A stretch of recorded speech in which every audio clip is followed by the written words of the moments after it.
Hi, I'm Tammy Potter, and welcome to the Pregnancy Process Podcast, a show designed to help you navigate the hugely transformative journey to motherhood, where you'll hear the unique experience of experts in this area and the incredible stories of women sharing their conception, pregnancy, and postnatal journeys so that you can have a healthier, more informed pregnancy.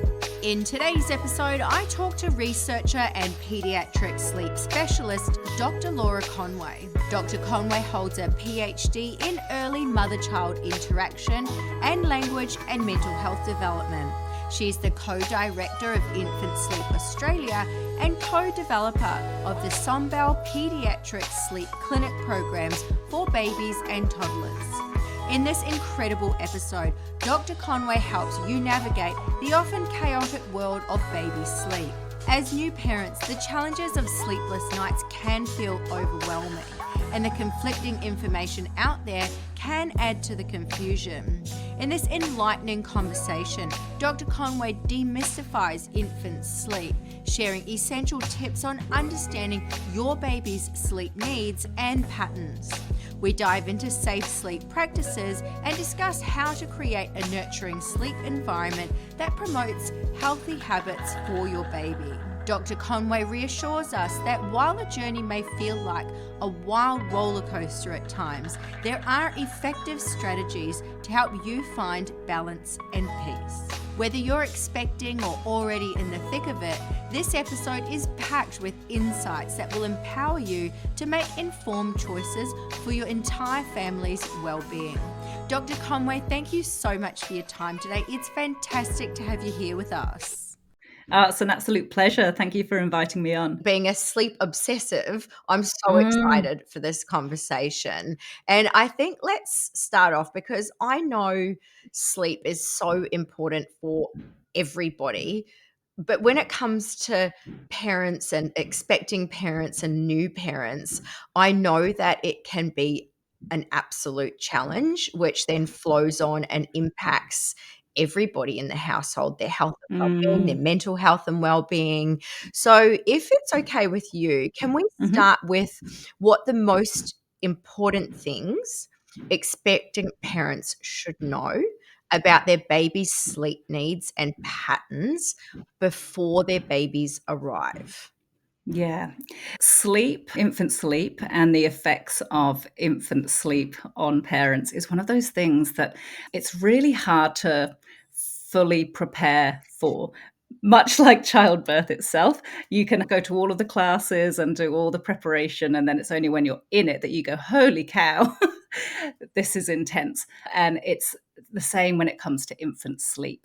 So, what I tend to advise parents to do is read a little bit around things such as how to set up a good, safe sleep space for your baby, to understand that sleep changes really rapidly across that first year of life. And so when your baby does arrive and you're in those very early weeks and months and sleep just feels really erratic, just know that calm will come out of that what can feel like quite a chaotic time.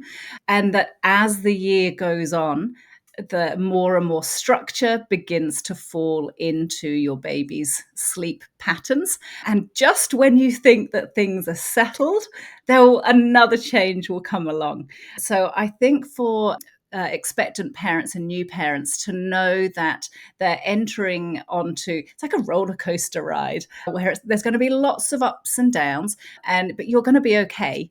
Not to be, when you're in the thick of it, not thinking this is never going to end, that there will be an end point to each of the phases that you're in, and that things will settle, and then they will get a little bit wobbly again, and then they will settle, and that's perfectly normal. Many parents have been there before you, and you will cope with it as well, and parents will come after you and have the same roller coaster ride. I guess that saying, "This too shall pass," is probably something that parents may use to help remind themselves this too shall pass. You know, I think I Absolutely. love that saying, and I think it's a really important mantra in those hard times, and I think that's like a life thing. It's almost like what you're explaining there or describing there is like life in general, right? Is. Life You're in so right, general, Tammy. we have Yeah. times where it's bumpy and it's rocky and it's hard and you're like in the thick of it and you're just like, "Oh, this too shall pass." I've done hard things Yes. before, and it's great that you mentioned the birth there because women go through that birthing process and it's really difficult, and one thing that I love is creating a mental tapestry of all of the challenging, amazing, difficult things that you've done in your life, whether it's physical or mental, and creating that tapestry to draw down from in terms of your Yes. resilience and being like, okay, if I've gone through Yes. this before, if I've risen to that challenge or I've won this or my body's done this, I can do this. So I think Yes. it applies to everything really. So that's cool. Now, you did mention setting up a sleep space. So Mm. I know that's super important in terms of everyday sleep. So Yeah. when it comes to setting up a nursery and a newborn sleep space, what Mhm. practical steps can parents take to prepare their nursery and sleep space before their baby arrives? It's one of the most exciting things as an expectant parent to set up that nursery. And there's just so much information online and so many gorgeous accounts that you can follow, which are showing the most beautiful nurseries. And that is a process that parents can really enjoy. So I don't want to take away from that for parents. What I would highlight is that the safe sleep guidelines are for room sharing for the first 6 to 12 months. And so that means having your baby's sleep space, the bassinet or the cot, in the same room with you when your baby is sleeping overnight. So that doesn't mean that you can't have a nursery and enjoy setting that up, because you could have the change table in the nursery, for example, and you can have some soft toys and you can have a rocking chair in there, perhaps where you might do some of the feeding of your baby. But for the first 6 to 12 months, many parents will often have their baby in the room with them overnight.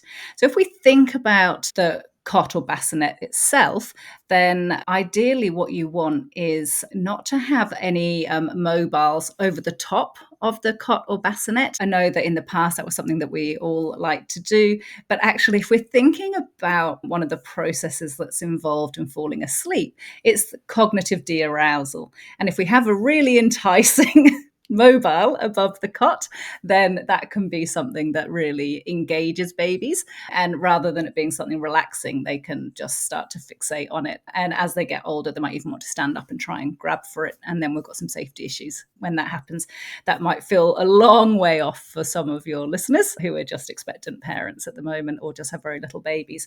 So thinking about having a cot that is safe in terms of following Australian standards for a nice firm mattress, free of any bumpers and any comforters or toys until the baby is at least 7 months old and older, and not having any furniture around that your baby is going to be able to reach out and grab. So you really want there to be a clear space around the cot or bassinet. And as much as those lovely Instagram influencers show those beautiful sleep spaces, really boring is best. So not too many things that are going to distract a baby and stop them from turning inward and drifting off to sleep. That's interesting, isn't it? I love that because you are right. So many the nurseries are really beautiful. They can be really Yeah. beautiful, but what about plants? Can you have plants in there?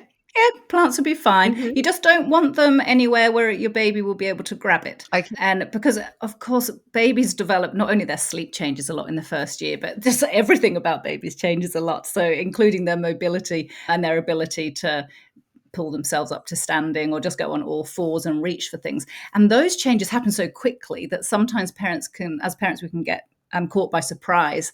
So the day before, your baby might never have even looked at that plant on the bookshelf close to the cot, but then suddenly they'll just go up on all fours and reach out and pull it on them. So we don't want anything at such a height that they'll be able to pull on them. But plants, it is fine to have them in the nursery, just a bit away from the cot. The only reason I ask that is because it's almost matching adult sleep patterns, right? And I ask that because I Yes. know that there's certain plants that actually help with sleep as well. Off the top of my Ah, head, I think there's a night jasmine or one of those jasmines or night something or other, but I can't remember off the top of my head what they are. I just know ah, in my research around sleep that I've done, like, mm, there are some. I'm getting a bit off track. yeah. So I know Yeah. you've mentioned guidelines, and I Hmm. know that there are some red nose guidelines. Hmm. Can we talk a little bit about those? Because I know that they're really important in terms of creating safe sleep environments. Yeah, that's right. So I would really strongly recommend that all expectant parents and new parents do check out the Red Nose website. Mm-hmm. That is the Australian leading authority on safe sleep. And the Red Nose website contains all the guidelines about safe sleep and also literature to support those guidelines. So we know that there's a unfortunately, the tragedy of babies who experience sudden unexplained death in their sleep, known as SIDS or SUDI. And one of the leading changes that was made, or the main changes that was made, which has decreased deaths of by SUDI by 80%, is the Back to Sleep campaign. And in the past, babies would often pop down on their tummies, and now the recommendations have been changed to always put your baby to sleep on their back. And that just one change alone has resulted in a decrease in SIDS, which we should all be thankful for. So it would be really important to pop your baby down in their cot or bassinet on their back, not on their side or their tummy. Babies do learn how to go to sleep and the process of going to sleep. And some parents will say, oh, my baby just hates being on their back, much prefers being on their tummy. But with practice, they will get used to it. And so it's really important to persist. The other things to look at is whether either the mother or the father smokes. And what we're thinking of are factors that can increase the risk of SIDS, being very careful to, if one of the parents does smoke, to smoke away from the baby outside and to change clothes afterwards so that you're not holding the baby in clothes that you have smoked in. Being very careful and avoiding unsafe sleep practices such as having contact naps whilst you yourself are lying on the couch, for example, where you might fall asleep, because there is the risk of your baby rolling off and getting smothered whilst you're unfortunately asleep. And that's a dreadful outcome for everyone. Other things that Red Nose say to make sure that when you're popping your baby into the cot, if you're using blankets or sheets, to have their feet to the toes to the base of the cot. And then you tuck the bed sheet in very firmly on the three sides, and it goes across the chest of your baby rather than up high across the neck. And we don't want, the reason the feet are down the bottom of the cot is that babies can move around quite a lot. They're wriggling in their cots, and we don't want them wriggling underneath the sheets and then anything getting over their face and risking suffocation. If you're using, many parents do use swaddle sleeping bags, wraps, then there isn't that need to have the baby right down the base of the cot. So using Australia, as I've mentioned before, Australian standard cots that have, and the reason the standards are there is to ensure that the rails are a particular distance so that there's not the chance of a baby getting their head caught in the rails. Also having a well-fitting mattress so that we don't want any big gaps between the mattress and the cot, because again, a baby might fall down the sides of between the rails and the mattress. So it should be well fitting. For a baby not to wear any hats whilst they're sleeping. So we tend to regulate our temperature through the head. We all know that, about certainly from being from the Northern Hemisphere. I really know that. So we want to make sure that babies aren't going to overheat. That's one of the big issues that we need to be really sure and confident of with our babies overnight. So not having them wearing any kind of bonnet or hat. And checking to see whether your baby seems comfortable in their sleep. And so the best way to do that is to take your hand and put it on the back of the neck or just down between the shoulder blades and feel, does that feel nice, warm? Then that's your baby is likely to be fine. If your baby is clammy or really hot to the touch, then it's likely that they may well be overheating, and then we need to think about reducing some of the layers on baby or reducing the temperature of the room if possible. And again, if it's cold to the touch, then they're likely to be a bit too cold. Word of warning, don't trust the extremities. If you're touching your baby's hands or their ears, they might seem quite cold to the touch, but that's not a good indication of how their body temperature is. So always go by touching the back of their neck or between their shoulder blades to give you the best indication of their body temperature. It's amazing, isn't it? Because I feel like everything that you're saying translates, because I know me personally, I've always had cold hands and cold feet. Always. So Yeah, ever since I was little, I used to have these little pajamas when I was just wee. I still remember them. They were my favorite ones. yeah. And they used to say cold hands, warm heart or Warm something like heart. that. And That's right. I was only really little when I had those pajamas, but they were my favorite pajamas. But my whole life, I've had cold hands and cold feet my whole life. Yes, yeah. Isn't that funny? I have memories of my favourite pajamas as well when I was about 3 or 4, and I can picture them clearly in my mind. And it was a onesie with mittens that you could fold over Oh, your so hand. cute. It's funny, isn't it? Memory's such a funny thing. Yeah. You've touched on so many things that I really want to dive a little bit deeper into. So, in terms of the nursery setup, because you've mentioned Mhm, contact sleeps and the baby only going down to sleep in the same room as you initially, and mhm, I feel like there's a little thread in there, because what about during the day?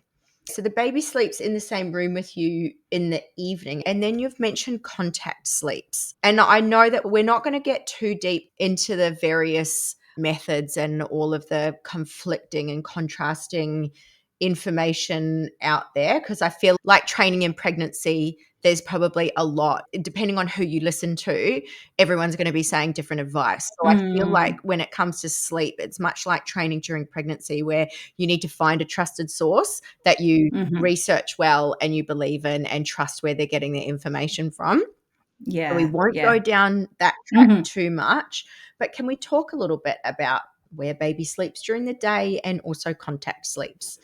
We might Yeah, touch on overheating as well and why that's so important, yeah, and the yeah, importance okay. of airflow. So there's a few things there. Yeah, a few things. So let's talk about contact naps first. So for parents to be who may not yet know what that means, a contact nap is sleeps during the day where your baby is on you. And that might be in a carrier, or that you might just be cradling them in your arms as you sit on the rocking chair, for example.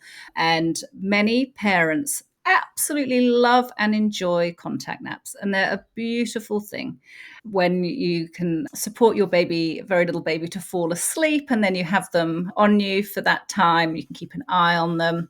It can be a really lovely bonding process. And what we know is that within the first probably 3 months or so, how your baby goes to sleep and where your baby sleeps, as long as it's safe, is neither here nor there. And so many parents, particularly in those early months, will do lots and lots of contact naps all during the day, because babies tend to wake up, have a feed, have a nappy change, and then they're ready to go back to sleep again. And particularly when you're in the kind of luxurious position of only having one baby, not having multiples, and not having older children to look after, it's quite a treadmill going through the feeds and nappy changes and the burping, and then popping the baby down to sleep again. So it can just be a way of navigating those early months, certainly early weeks, and then in the early months of doing some or all of the naps during the day with the baby. And it's absolutely fine to do that as long as you do it safely. So if you are feeling very tired, which in all likelihood you will, it may be that in some instances it's safer to pop your baby down into their bassinet or during the day, and that could be just before they're asleep so that they're falling asleep in their cot or bassinet, or once they are already asleep. And in the early few months, babies don't really mind if they go to sleep in one place and wake up somewhere else. As they get older, some babies start to be a little bit unhappy about that because they're fallen asleep on mum, and then they wake up in this plain and boring cot and they go, excuse me, what's happened? And they can be a little bit upset about it because something has changed between when they fell asleep and then when they come up into light sleep. So that's a little bit about contact naps. So contact naps are totally fine if that's what you choose to do. Many parents really enjoy them. Other parents find that contact naps are a little bit restrictive because if your baby is napping 5 or 6 times a day, then you're having to spend a lot of time sitting down or having the baby strapped to you in the carrier, which again, normally fine in the first few months, but babies do tend to grow, get a bit heavier. And so it can be a little bit more taxing on the body. And also, if you have any physical health issues yourself, there may be some issues with you having to do that for all of the naps. So in that case, it's absolutely fine to pop your baby down for naps in their cot or their bassinet. So Red Nose would advise you to have your baby with you when they're very little during the day, so that some parents will bring the bassinet that might be on wheels into the living room, for example, and just pop it over in a darker section of the room so that their baby is with them during the naps. But we do know that we have the great technology these days with the monitors that have got the cameras and all sorts of alarms and whatnot. So some parents, it's just not feasible for them to have the baby, and this is very little babies, with them during the day either on them or in a bassinet in the same room as them. So as long as you have set the sleep space up safely and you have a monitor and you're able to just check on your baby relatively frequently, then it's also fine if your baby sleeps in a different location from where you are during the day. Okay, fantastic. Now, you have mentioned technology.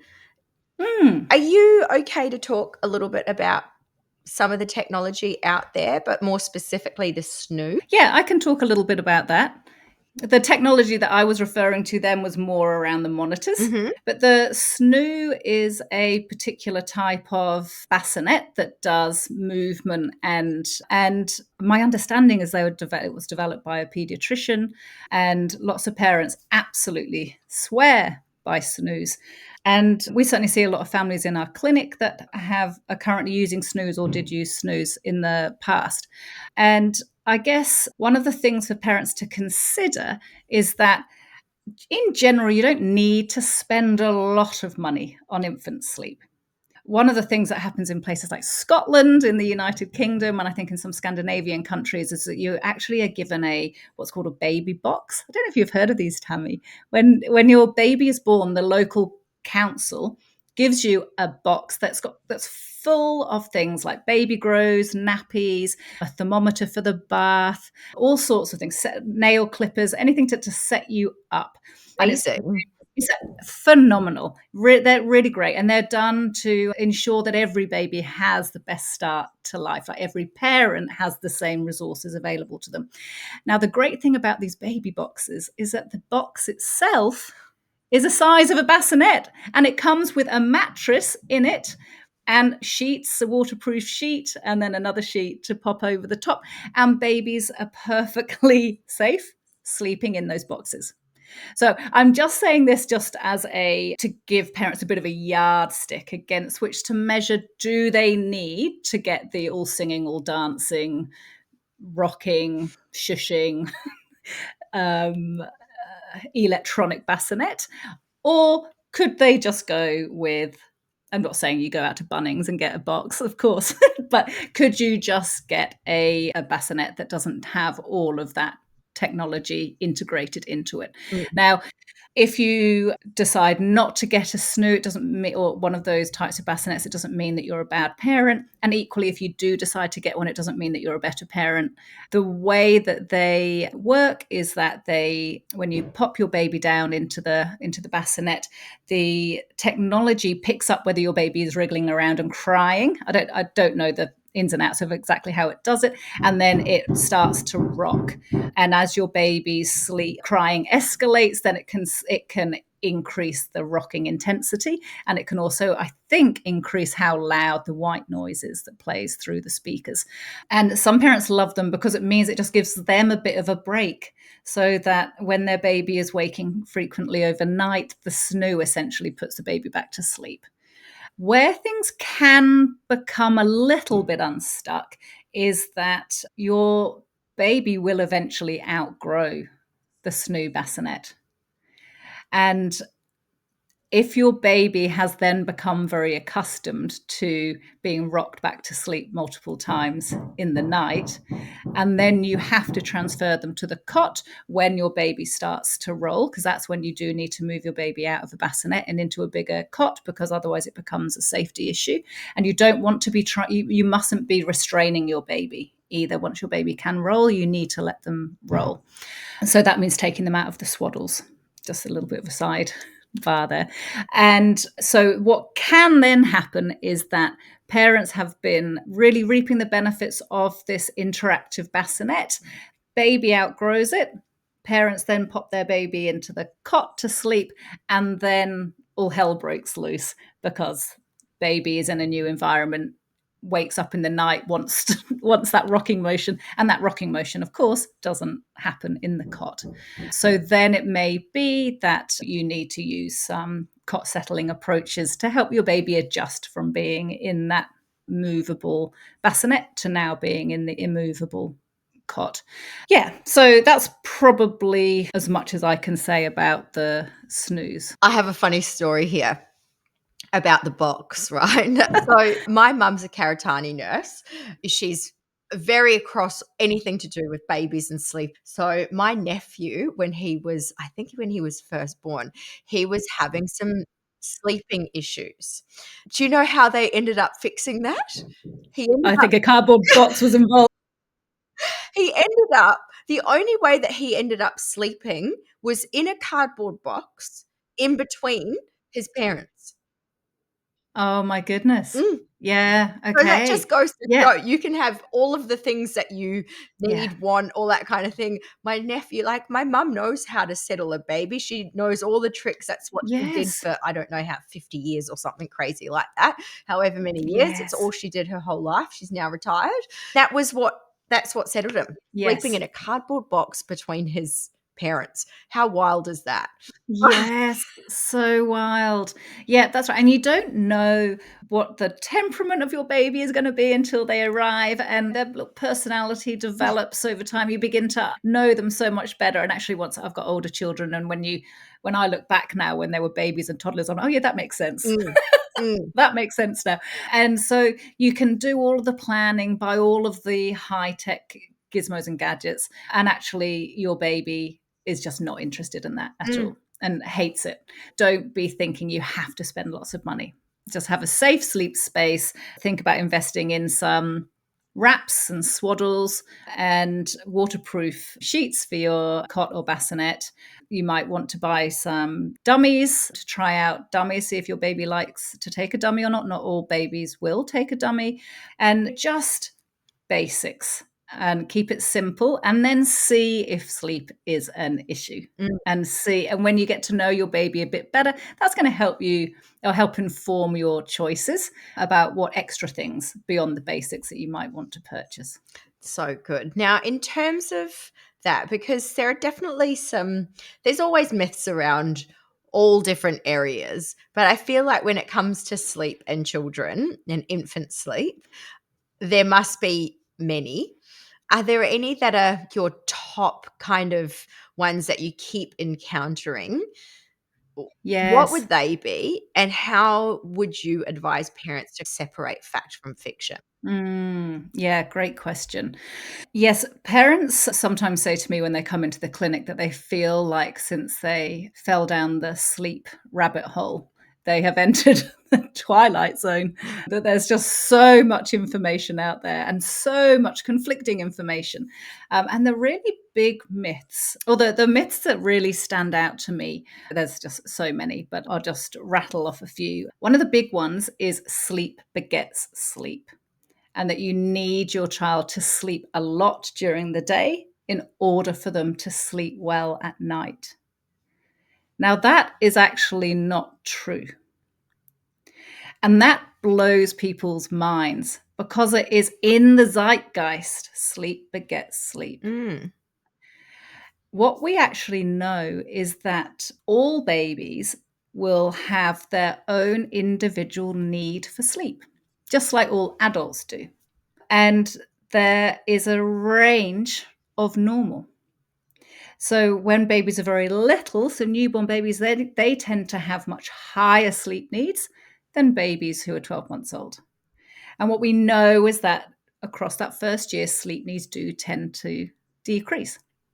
But within each of those months in that first year, there's a huge range of normal, in the same way that there's a huge range of normal in height and weight and head circumference, the things that are measured in babies. So you might have a newborn that sleeps 18 hours a day, but your next door neighbor who has a newborn, if they had a newborn, their baby might only need 16 hours or 15 hours a day. But as long as the baby is functioning well, that's nothing to worry about. The baby that needs a really high amount of sleep will necessarily need a lot of sleep during the day, as well as overnight, in order to fill that bucket. It's like they have a bucket of sleep need. So they need lots and lots of long naps all during the day, and they need a big sleep overnight to achieve that, let's say, 17 or 18 hours of sleep. Your baby, if your baby was to have as big and long and as many naps during the day as your next door neighbor's baby, only then has a little bit left in that bucket for their overnight sleep. And so when they have a lot of daytime sleep, that can actually start to impact the nighttime sleep. But what has happened in the past is that people have looked at babies who slept well at night and said, oh, they're also, a lot of them are sleeping well during the day. And that must be because they're sleeping well during the day. But there's also babies that sleep very well at night who only have short day naps. And that's nothing to worry about. They simply have a lower amount of sleep need than other babies. And sleep needs fall on a bell-shaped curve. If we were to get every 6-month-old baby in Victoria and plot how much sleep they're getting in a 24-hour period, it would fall on a bell-shaped curve. And there would be the average amount of sleep that might be around 13 or 14 hours. But then there's going to be babies that have less. 50% of them will need less sleep than that, and 50% of them will need more sleep than that. And so that brings me on to the next myth, which is that age-based schedules are really important to stick to, and that a baby at a particular age needs a particular number of naps and duration of naps, and they need a particular bedtime and wake-up time. Because if you have a baby who has a below average sleep need, then those age-based schedules will not work.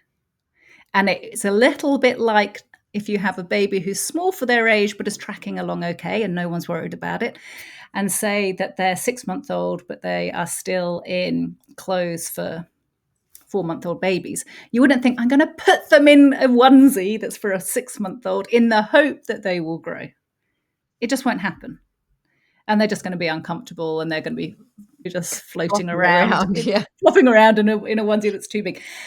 So it's a little bit similar to age-based schedule. So if you get a rigid, strict age-based schedule that says your 6-month-old baby should be having 15 hours of sleep per 24 hours, there's a chance that you and your baby are going to become really miserable, because you're going to be spending a lot of time in a dark room during the day trying to settle them to sleep when they don't want to go to sleep, resettling them when they have had enough daytime sleep, but you're thinking, I should be giving them more sleep, because sleep begets sleep, doesn't it?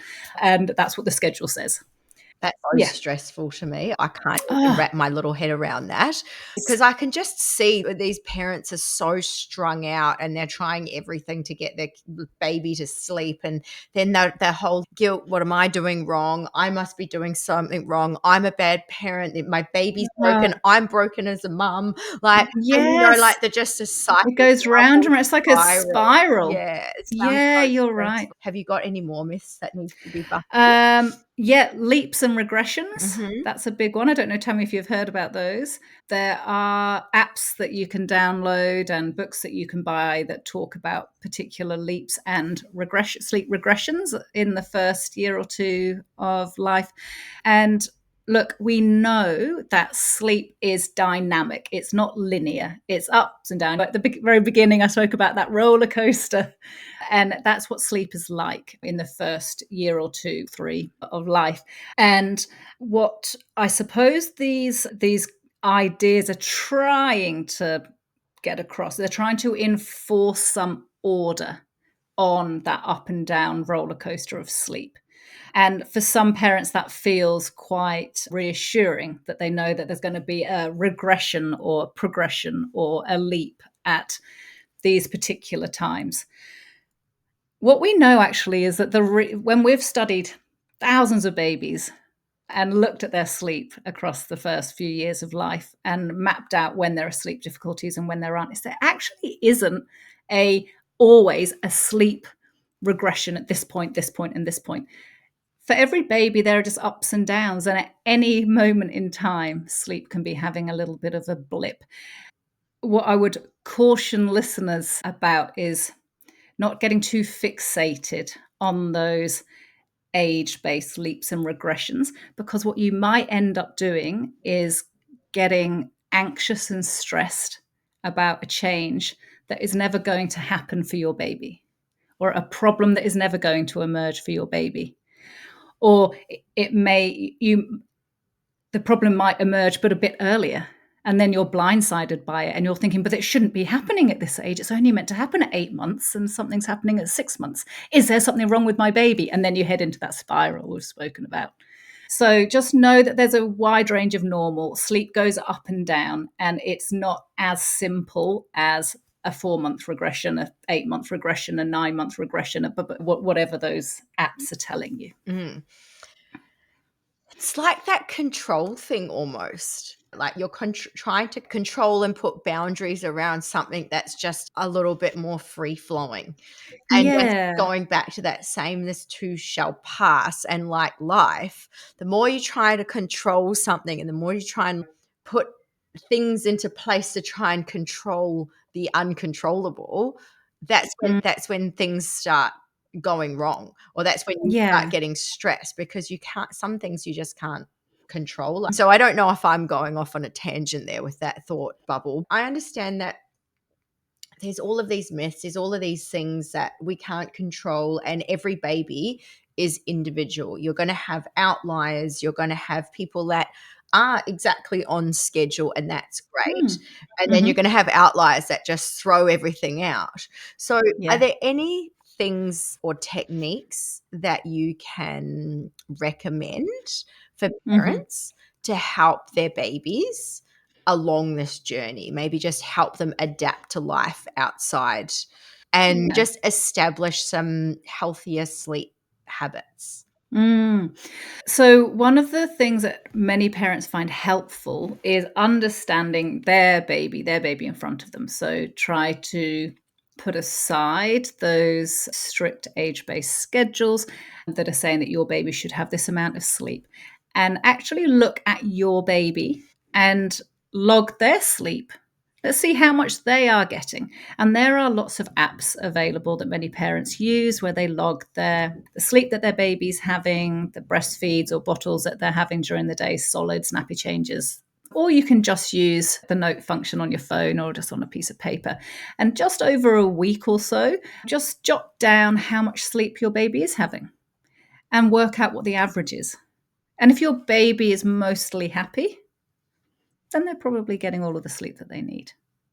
And that will just give you a sense of, okay, is my baby kind of average or above average or below average? And even if your baby only has an 11-hour sleep need, as long as they're functioning well, that's okay. It's not anything to worry about.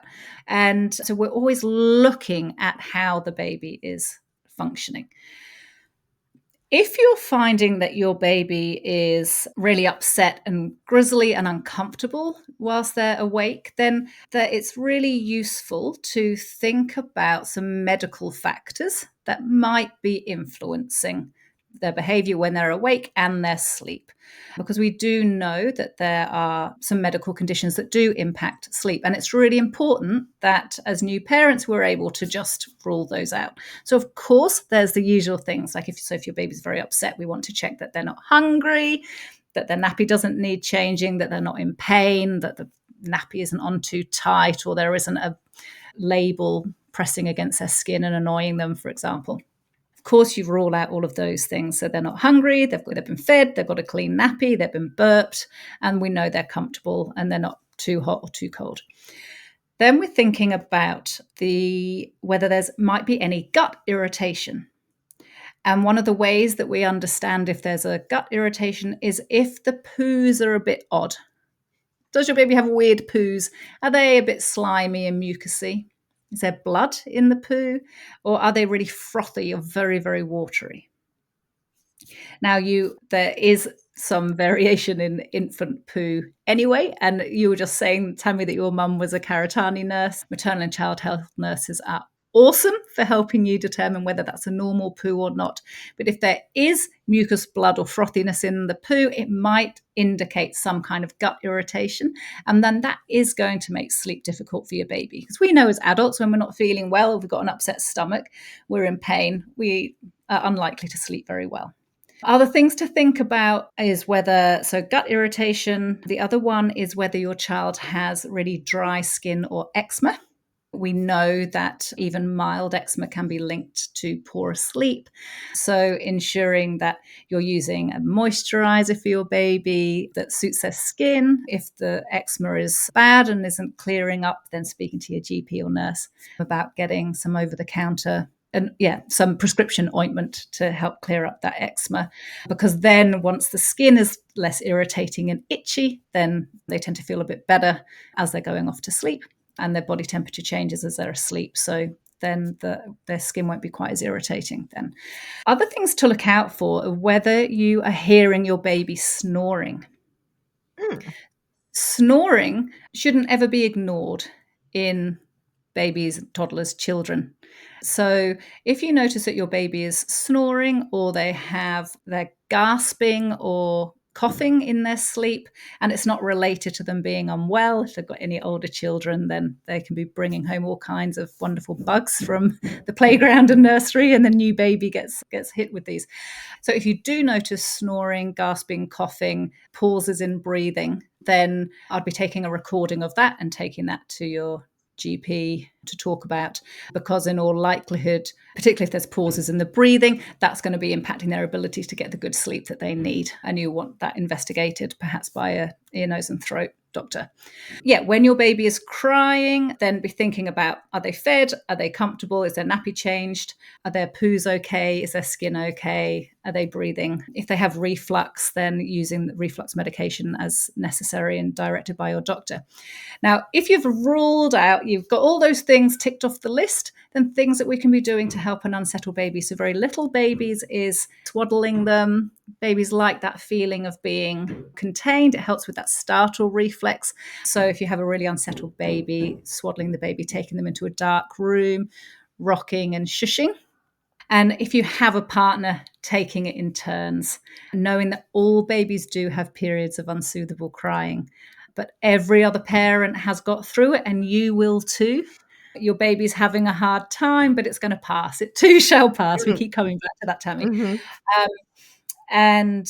Just helping your baby through that unsettled period that they're having. Your job isn't to put a stop to it. Your job is to love them before, during, and after, and supporting them through that. You mentioned snoring. That's obviously different from snuffling, yeah? Because you know how some babies like snuffle. I love that sound. It's so cute. Yes. Different. It is different.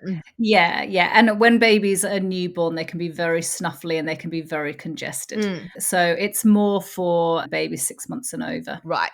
Okay. Yeah. Now, I know that you have mentioned previously that research does suggest fragmented sleep in infancy can potentially be linked to later developmental issues and outcomes. Can we discuss these associations and just maybe make notes of what parents should be aware of. I hate that Mhm. word should, but what parents should be looking out for. Yeah.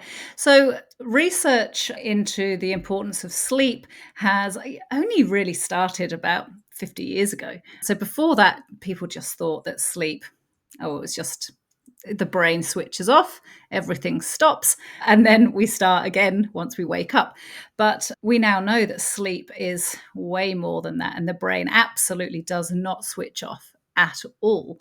The brain actually is very, very active, and it goes through different stages of sleep. And in those different stages, the brain waves are very different as the brain is doing different things in each of those different stages. And we know that sleep is so important for a whole range of reasons for everyone. So, for adults, we were talking earlier about how when sleep, I think actually before we started recording, sleep is one of the pillars of health, along with diet and exercise or movement. And when one of those pillars falls over, everything can get a bit wobbly. And that's the same for adults and for children and babies. Sleep in infancy is super important for child development. And when babies are still in utero, we can actually see that they sleep. And there's two different stages of sleep in infants, in utero, and then for the first 3 or 4 months, there's REM sleep or REM like sleep, which is known as active sleep. And then there's non REM sleep, which is known as quiet sleep. That's a useful piece of information actually for your listeners, is that it can be really surprising how noisy babies are when they sleep. So they can be very, very noisy. And many parents think that means that they're struggling to stay asleep or they're starting to wake up, but they're actually just in what's called active sleep. And they spend half of their time when they're asleep in active sleep. And when we were talking about that across that first 12 months, babies start with a huge amount of sleep, and then it generally then declines as the first year goes on. So sleep, the reason they're having so much sleep is it's so important for the neural development in the brain. And sleep is so important for processing memories and processing emotions. So babies need to have a lot of sleep in order to learn. And ideally, they need to be having, once they're out of the very little baby stage, where they'll be feeding every 3 hours or so, day and night.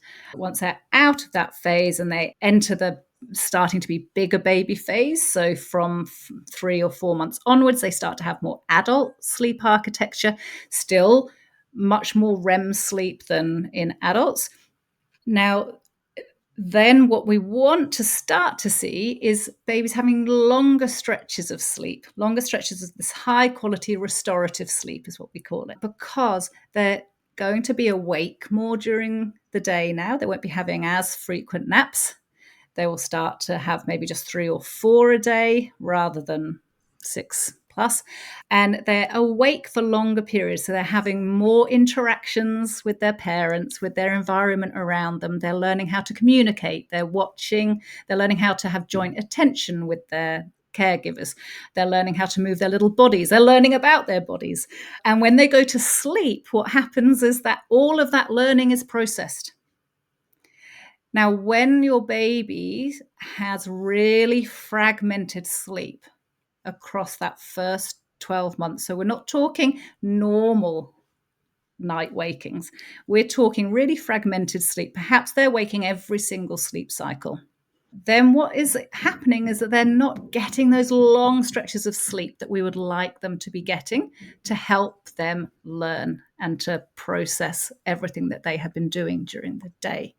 And then what we can see is the work that I did during my postdoctoral fellowship with my friend and colleague, Dr. Fallon Cook. We looked at babies whose mums were recruited when they were pregnant. And then we followed the mums and the babies all the way through until they were into their teens. And the data that we looked at was those babies that had really fragmented sleep across that first 12 months or so. How are they tracking compared to babies that had not such fragmented sleep in terms of language, cognitive development, social emotional development? And we could see that babies that had really fragmented sleep were at higher risk of having a range of lower outcomes in a number of areas of learning. Now, the mechanisms we're a little bit unsure about. So it's still in its infancy, the research, or maybe it's in its toddlerhood now, where we're trying to look at what the mechanisms might be. But in terms of what this means for parents and the parents who are listening, or parents to be, or new parents, is that when you are looking at how your child is sleeping, and if you are thinking that sleep is a problem, we generally think sleep is a problem if a parent thinks it's a problem. And if they are having more than 2 or 3 wakes overnight, once they're outside of that very little baby stage, then you can be a responsible parent to look at why such frequent wakes might be happening and have a think about if there's something that you might be able to do to support your baby to have longer stretches of sleep. And that's a perfectly reasonable thing to decide to do as a parent, because what we are wanting to do, in the same way we want to ensure that when we're introducing our babies to solids, we want to make sure they're having a range of different foods, different fruits, vegetables, meat, fish. And we might use those ladders if we have to for introducing allergens, or if there is an allergy, then reintroducing those allergens in an appropriate way. So we also want to be thinking about giving your baby a good sleep environment and seeing if there's anything that you can improve around their sleep. So just like you would look at making sure that you're giving them a full and varied diet that's within the developmental and allergy profile, you also want to be thinking about giving them the best opportunity for sleep as you can. And that's a perfectly responsible thing to do. So try not to be scared if you are heading down a rabbit hole online that is telling you that your child should be sleeping this amount and you should be using wake windows and you should be always doing baby carrying and baby wearing and you must feed your baby every single time they wake up overnight because that's biologically normal. Just take a moment, pause, and think, let's look at what's the evidence for that advice that I'm receiving? Do I trust it? And actually, we know that really fragmented sleep in infancy can be linked to poorer outcomes in childhood. So there's nothing to be ashamed of if you want to make some changes and improvements with your baby's sleep, because you're thinking long term. I want to help protect my child's learning and development. It really does come back to that individualization aspect. Everything that you're saying is individual. And I think this applies again to life in general. Your first child is going to be completely different to your second child. Yeah. And you need to treat them as individuals, like you would treat every human that you come across as its own unique being. So each child is going to be different. You need to treat your child and their sleep needs as an individual that can't be boxed into certain kind of developmental landmarks, milestones, that type of thing, and that looking at them as an individual and tracking them as an individual is probably the best advice that I think that I'm getting from this. Is that I'm not going to say this, but it's almost like throw away the books and look at your child. The best thing you can do is actually watch your child. Watch your child sleep, track your child's sleep, and track all those little individual things about your child. And it's just very, very hard for parents, new parents today, when there is just so much comparison online and social media. It's very hard for parents to feel like they have that agency because they're just being swamped with not only information, but misinformation and disinformation and opinions and anecdotes. And my child did this, and my sister's cousin's brother's son did that. And I think it can be very disempowering for parents. And what I want for new parents is to feel empowered and to understand the baby in front of them. I love that. I love that so much. I think that's just beautiful because it's like drinking from a fire hose. That's what I call it in terms of pregnancy and training, and pregnancy and postnatal the journey of training in this time, so much it is literally like trying to drink from a fire hose. Can you get that, I like, love that just like analogy. coming Yeah, out? yeah, So individualization there, and that's beautiful. Now, in terms of parenting, I know that yeah. we're just talking about how much it can be like drinking from a fire hose when it comes to conflicting misinformation, and it can be Mm, really taxing for new parents if their children aren't sleeping. I think just being a new parent is taxing in general, and yeah. mentally and emotionally, especially when it comes to sleep and sleep training. So, what Mhm, kind of resources or tools would you recommend for parents to mhm, seek evidence-based advice on infant sleep? And then how can parents support each other when it comes to mm. navigating infant and sleep challenges in the first kind of year or so? So I guess it's kind of like two-tier. Where do you get the advice from? And then Mhm. how do you go about supporting each other through that? Yeah. So, in terms of where to seek advice, what you want to be thinking about is getting good quality evidence based advice rather than anecdote or opinions or theoretical arguments, which abound in the field of infant sleep. So you can think about speaking to your maternal and child health nurse or your family doctor. There are also a range of early parenting centres, depending where you are in Australia, which they have some day stay programs and they also have residential stays. There are private hospitals that have residential programs that you can attend if you're really struggling and you have private health cover. You can also employ independent sleep consultants. And I would just suggest that you, or really highly recommend that you have a look at what their qualifications are and training. Sleep consultants it's not a protected title, unlike psychologists or medical doctor. So I would be asking questions to find out what training they have, whether they will tailor approaches specific to your family and your child, or whether they just tend to have one approach that they stick to, which might be fine for you, but it might not. Or otherwise, you can see people who are specialists in sleep, such as myself or my colleague, Dr. Fallon Cook. So we run Infant Sleep Australia. We see families in our clinic in Melbourne, and we also see families over for virtual appointments. We sometimes have a very long wait time. So we created a online sleep clinic program called Sombel, which has evidence-based advice in it. It takes you through how to work out what your child's sleep needs are, how to develop a daily rhythm for your child, because we know that sleep does love structure, but it's not using something really rigid. It's using something that is going to suit your family, and how to change how your baby is going to sleep if that is something that you would like to change.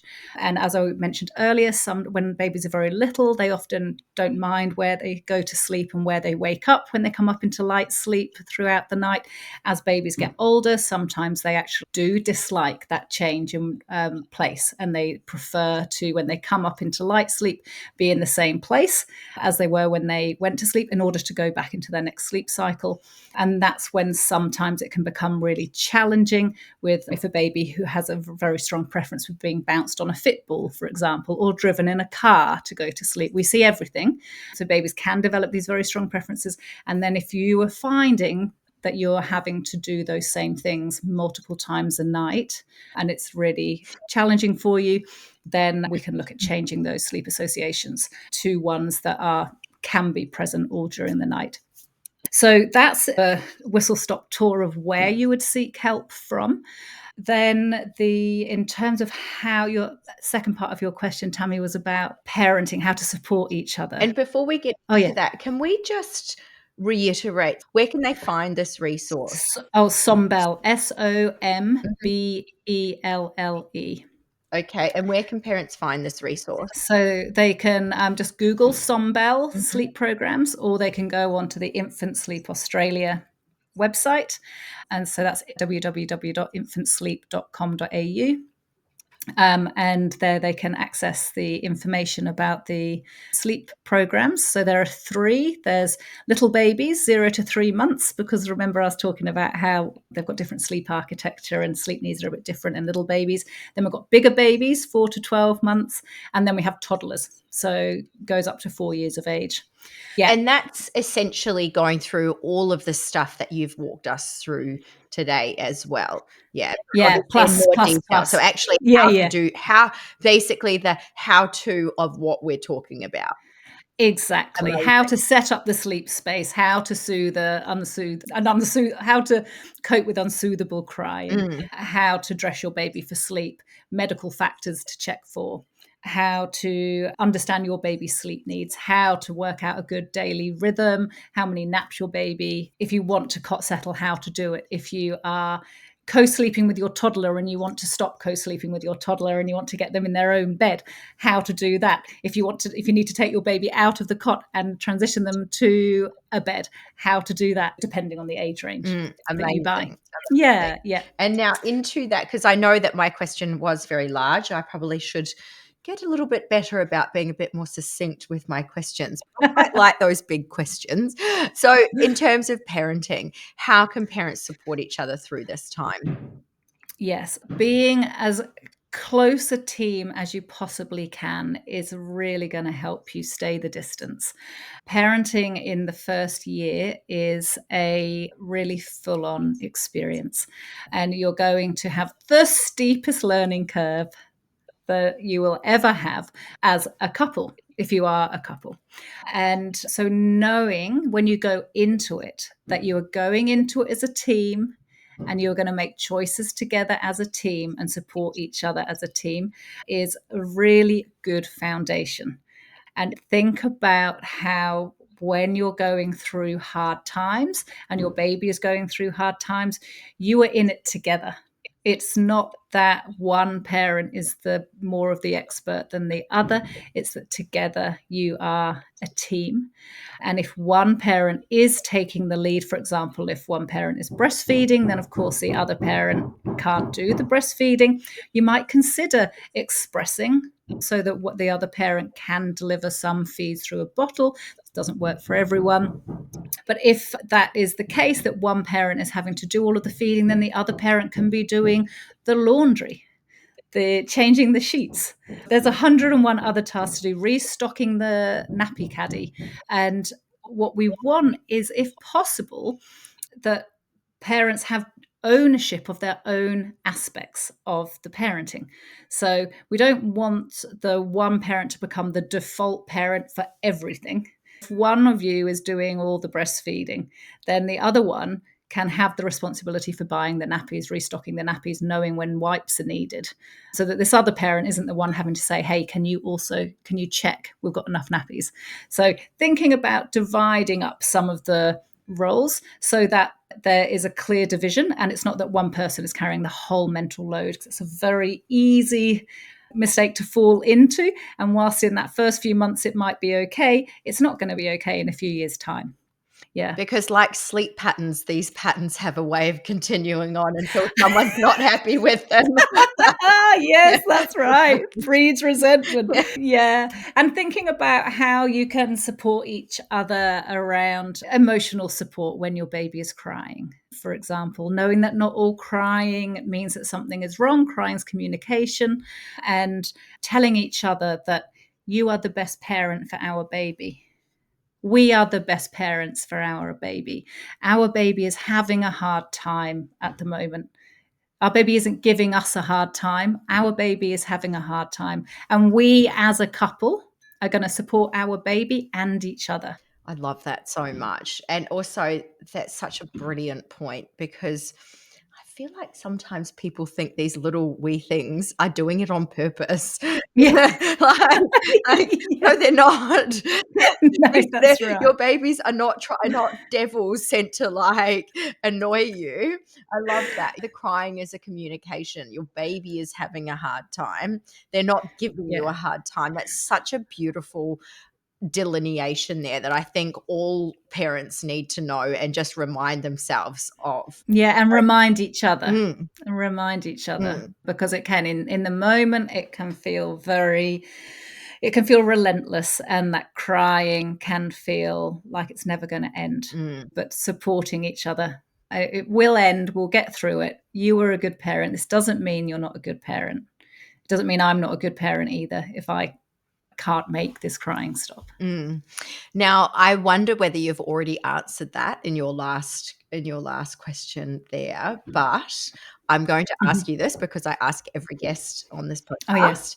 What's the one thing you wish all women knew before having a baby? Oh, And this doesn't have to be sleep related.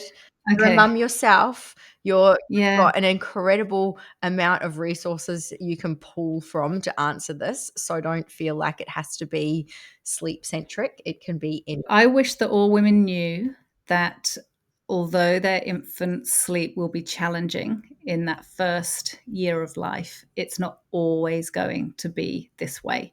And that you are the best parent for your baby. You are the best mum for your baby. No one else can do it better than you.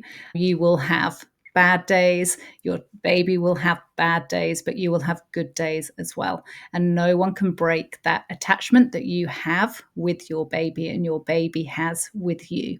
So it's a journey you're both on together, and it will just get better and better.